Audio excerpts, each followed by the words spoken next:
ओम नमो भगवते वासुदेवाय नमः। हरिवंश पर्व 29वां अध्याय। इस अध्याय में हम जानेंगे अनेना के वंश का वर्णन, धन्वंतरि का काशीराज धन्व के यहाँ पुत्र के रूप में अवतार, दिवोदास के राज्यकाल में भगवान शिव की आज्ञा से गणेश्वर निकुंभ के द्वारा वाराणसी को जनशून्य बनाने का प्रयत्न, वहाँ पर शिव और पार्वती का निवास, दिवोदास का वाराणसी पर अधिकार और अलर्क की प्रशंसा। वैशंपायन जी कहते हैं, जन्मजे आयुपुत्र रंभ के कोई संतान नहीं हुई।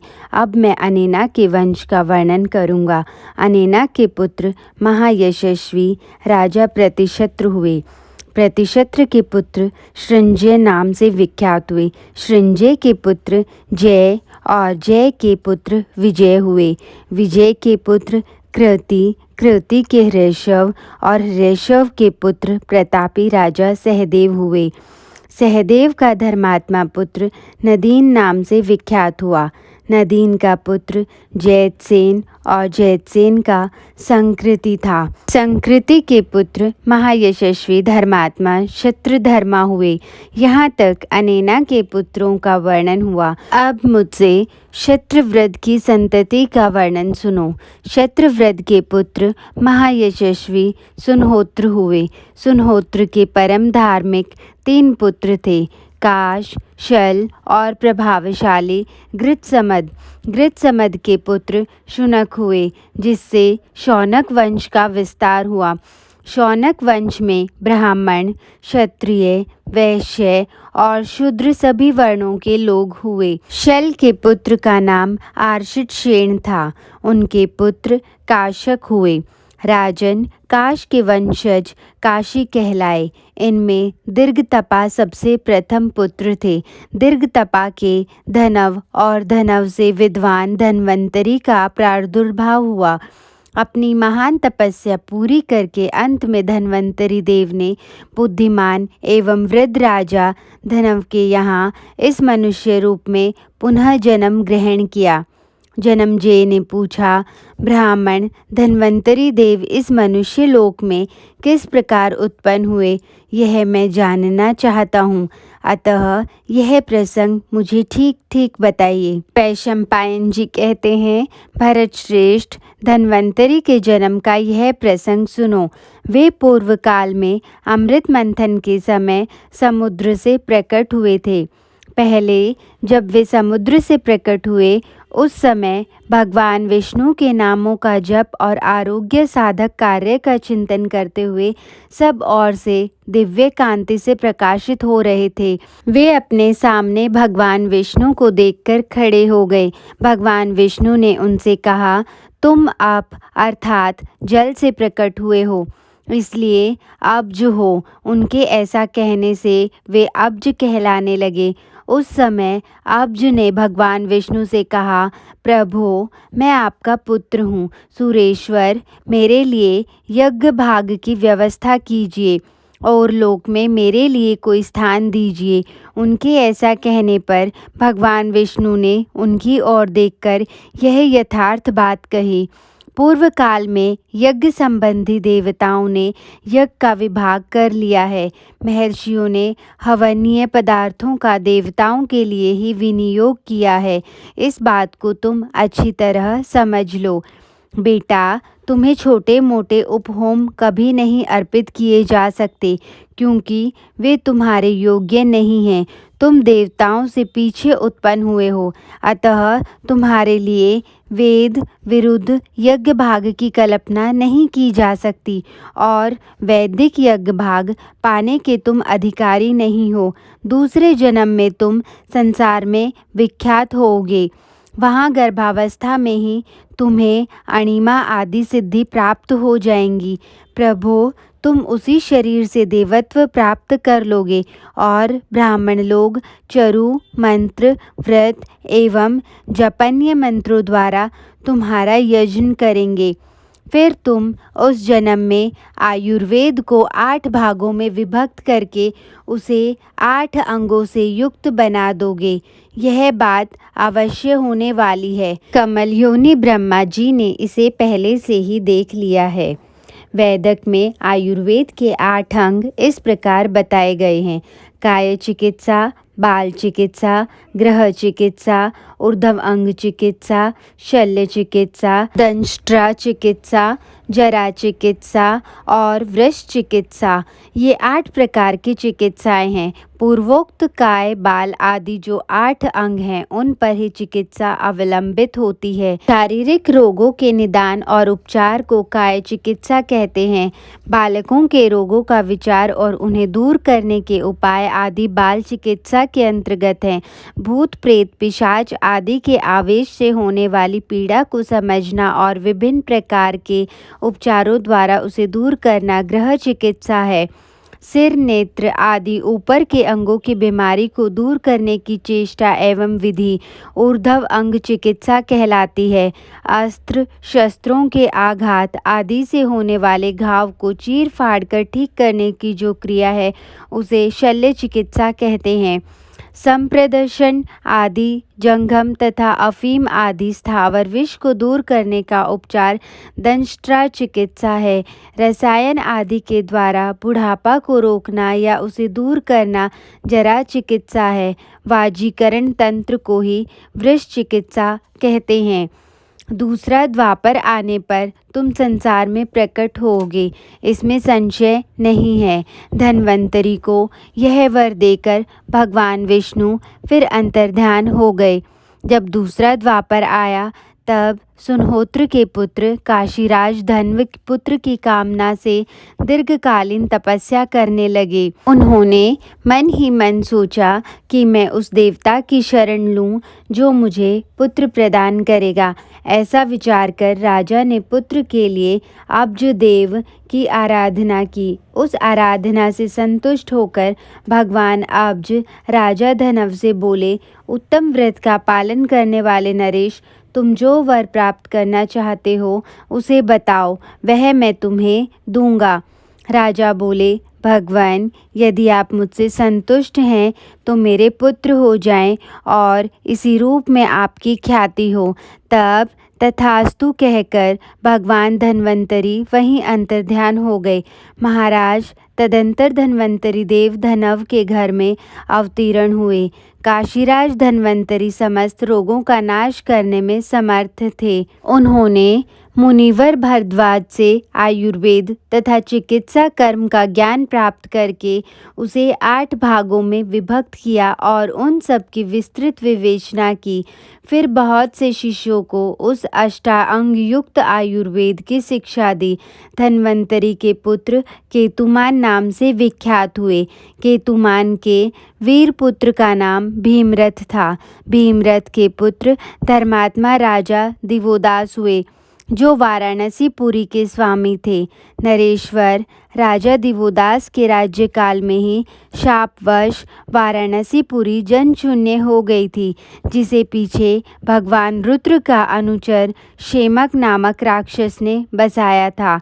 भगवान रुद्र के पार्षद बुद्धिमान महात्मा निकुंभ ने यह शाप दे दिया था कि वाराणसी पुरी 1000 वर्षों तक जनशून्य बनी रहेगी। इसमें संशय नहीं है। उस पुरी के शापग्रस्त हो जाने पर राजा दिवोदास ने अपने राज्य की सीमा पर गोमती नदी के किनारे एक रमणीय नगरी बसाई। पहले वाराणसी पुरी भद्रश्रेण्य के अधिकार में थी। भद्रश्रेण्य के 100 पुत्र थे, जो श्रेष्ठ धनुर्धर माने जाते थे।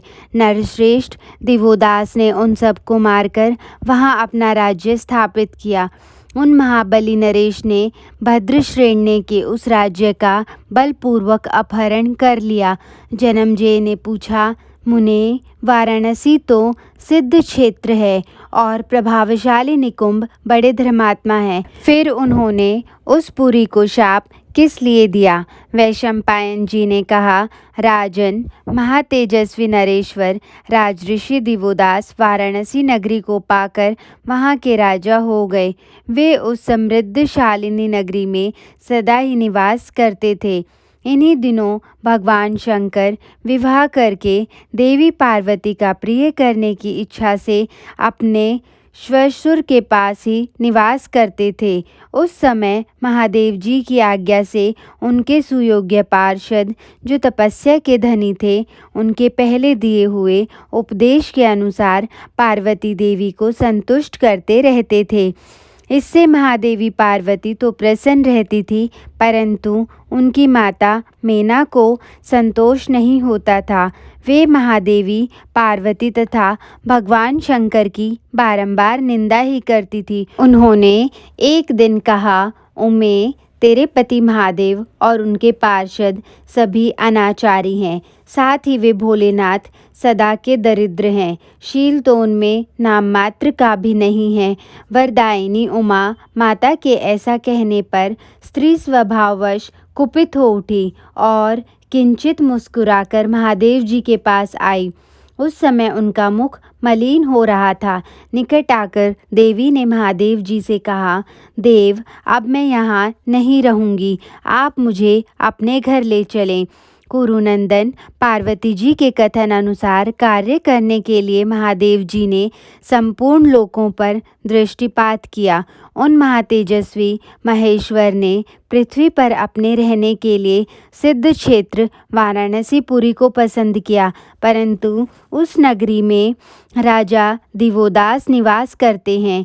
यह जानकर महादेव जी ने अपने पास खड़े हुए निकुंभ से इस प्रकार कहा, गणेश्वर, तुम जाकर वाराणसी पुरी को मनुष्यों से सूनी कर दो, परंतु इसके लिए कोमल उपाय से ही काम लेना, क्योंकि वे राजा दिवोदास बड़े बलवान हैं।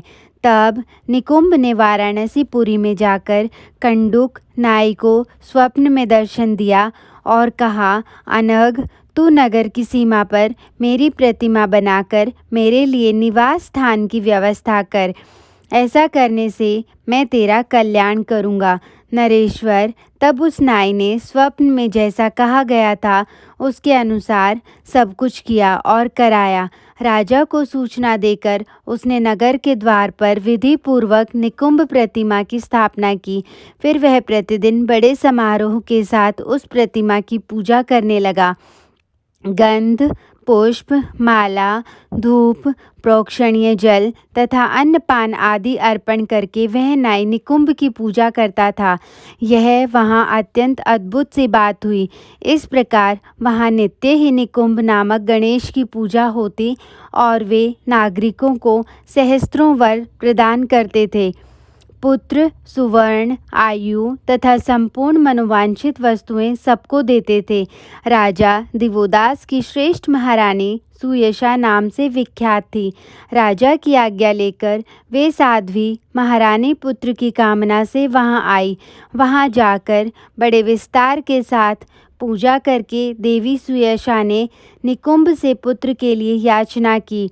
उन्होंने बारंबार आकर पूजन किया और अनेक बार पुत्र के लिए प्रार्थना की, परंतु निकुंभ कारणवश उन्हें पुत्र नहीं देते थे। उन्होंने सोचा, यदि राजा किसी तरह हम पर कुपित हो जाए तो हमारा काम बन जाए। तदंतर दीर्घकाल के पश्चात राजा के मन में क्रोध हुआ। वे सोचने लगे, मेरे नगर के द्वार पर बैठा हुआ यह महान भूत प्रसन्न होकर नागरिकों को सैकड़ों प्रकार के वर देता है, परंतु मुझे क्यों नहीं देता? सदा मेरी ही नगरी में मेरे ही लोग इसकी नित्य पूजा करते हैं। मैंने भी देवी को पुत्र प्रदान करने के लिए बार बार निवेदन किया, परंतु यह कृतधन न जाने किस कारण से मुझे पुत्र नहीं दे रहा है। अतः अब यह विशेषतः मुझसे सत्कार पाने के योग्य नहीं रहा। इसलिए इस दुरात्मा के स्थान का मैं नाश कर दूंगा। ऐसा निश्चय करके दुरात्मा, दुर्बुद्धि एवं पापी राजा ने गणपति निकुंभ के उस स्थान को नष्ट करा दिया। अपने वास स्थान को भंग हुआ देख भगवान निकुंभ ने राजा को शाप देते हुए कहा, राजन, तुमने बिना किसी अपराध के मेरे स्थान को नष्ट कराया है, इसलिए निश्चय ही तुम्हारी यह नगरी अकस्मात जनशून्य हो जाएगी। तदंतर उस शाप से उस समय वाराणसी पुरी सुनी हो गई। उस पुरी को शाप देकर निकुंभ महादेव जी के पास चले गए। वाराणसी में रहने वाले सब लोग अकस्मात संपूर्ण दिशाओं में भाग गए। तब महादेव जी ने उस पुरी में अपना निवास स्थान बनाया। फिर वे भगवान शिव, गिरिराज नंदिनी उमा का मनोरंजन करते हुए वहां आनंद पूर्वक रहने लगे। परंतु देवी पार्वती का मन वहां नहीं लगता था, क्योंकि वहाँ कोई निश्चित ग्रह न होने से वे विषम्य में पड़ी रहती थी, अथवा पिता के घर के लिए उत्कंठित होने के कारण देवी को वहाँ प्रसन्नता नहीं प्राप्त होती थी। उन्होंने महादेव जी से कहा, भगवान, मैं इस पुरी में नहीं रहूँगी, आप मेरे घर को चलिए। महादेव जी बोले, देवी, मैं और किसी घर में नहीं रहूँगा, यह अविमुक्त क्षेत्र ही मेरा घर है, अतः मैं वहाँ नहीं चलूँगा। तुम जाना चाहो तो अपने उस घर को जाओ। त्रिपुरों का विनाश करने वाले त्रिनेत्रधारी भगवान शिव ने हंसते हुए पूर्वोक्त बात कही थी। महादेव जी ने स्वयं ही उस क्षेत्र को अविमुक्त कहा था, इसलिए वह अविमुक्त नाम से प्रसिद्ध हो गया। इस तरह वाराणसी पुरी को शाप प्राप्त हुआ और उसे अविमुक्त क्षेत्र कहा गया। सर्वदेव वंदित धर्मात्मा देव महेश्वर सतयुग आदि 3 युगों में देवी पार्वती के साथ उस अविमुक्त क्षेत्र में प्रत्यक्ष निवास करते हैं। कलयुग आने पर महात्मा महादेव जी का वह नगर अदृश्य हो जाता है। उसके अदृश्य हो जाने पर वाराणसी पुरी फिर से बसती है। इस प्रकार वाराणसी नगरी शापग्रस्त होकर उजड़ी और पुनः बसी थी। भद्रश्रेण्य का एक पुत्र दुर्दम नाम से विख्यात था। दिवोदास ने उसे बालक समझकर दयावश जीवित छोड़ दिया था। उस राजा ने हेहय का पुत्र होना स्वीकार किया और उन्हीं की सहायता से उसने दिवोदास द्वारा बलपूर्वक अपहृत हुई अपनी पैतृक संपत्ति को फिर वापस लौटाया। महाराज, भद्रश्रेण्य का महामनस्वी पुत्र दुर्दम एक वीर क्षत्रिय था। उसने वैर का बदला लेने के लिए ही वैसा किया था। दिवोदास के द्वारा उनकी पत्नी दृष्टवती के गर्भ से वीर पृथदर्न का जन्म हुआ। उस राजकुमार ने बालक होने पर भी दुर्दम से पुनः राज्य छीन लिया। पृथदर्न के 2 पुत्र थे, वत्स और भारग। वत्स के पुत्र अलर्क और अलर्क के सन्नति हुए। काशीराज अलर्क बड़े ब्राह्मण भक्त और सत्य प्रतिज्ञ थे। राजऋषि अलर्क के विषय में प्राचीन पुरुषों ने निम्नांकित श्लोक का गान किया है। काशी वंशावतंस अलर्क 66,600 वर्षों तक युवावस्था तथा सुंदर रूप वैभव से संपन्न रहे। उन्होंने लोप आमुद्रा की कृपा से उत्तम आयु प्राप्त की थी। रूप और युवावस्था से सुशोभित होने वाले अलर्क का राज्य बहुत विशाल था। महाबाहु अलर्क ने निकुंभ के शाप का अंत होने पर शेमक नामक राक्षस को मारकर पुनः रमणीय वाराणसी पुरी बसाई थी। सन्नति के पुत्र धर्मात्मा सुनीत हुए और सुनीत का महायशस्वी पुत्र शेम्य नाम से प्रसिद्ध हुआ। शेम्य के पुत्र केतुमान, केतुमान के पुत्र सुकेतु और सुकेतु के भी पुत्र धर्मकेतु हुए। धर्मकेतु के पुत्र महारथी सत्यकेतु हुए और सत्यकेतु के पुत्र प्रजापालक विभु हुए। विभु के पुत्र का नाम आनर्त था। आनर्त का पुत्र सुकुमार हुआ। सुकुमार के पुत्र परम धर्मात्मा दृष्टकेतु हुए और दृष्टकेतु के पुत्र राजा वेणुहोत्र थे। वेणुहोत्र का पुत्र राजा भर्ग के नाम से विख्यात हुआ। पृथदर्न के जो वत्स और भार्ग नामक 2 पुत्र बतलाए गए हैं, उनमें से वत्स के वत्स भूमि तथा भार्ग के भृगु भूमि नामक पुत्र हुए। ये अंगिरा गोत्री गालव के वंशज हैं, जो भार्गव वंश में उत्पन्न हुए। इनमें ब्राह्मण, क्षत्रिय और वैश्य तीनों वर्णों के लोग हैं। वत्स भूमि और भृगु भूमि के सहस्त्रों पुत्र कहे गए हैं। इस प्रकार ये राजा काशी के कुल में उत्पन्न हुए क्षत्रिय बताए गए हैं। अब तुम मुझसे नहुष की संतानों का वर्णन सुनो। इस प्रकार श्री महाभारत खेल भाग हरिवंश के अंतर्गत हरिवंश पर्व में 29वां अध्याय पूरा हुआ। जय श्री कृष्ण।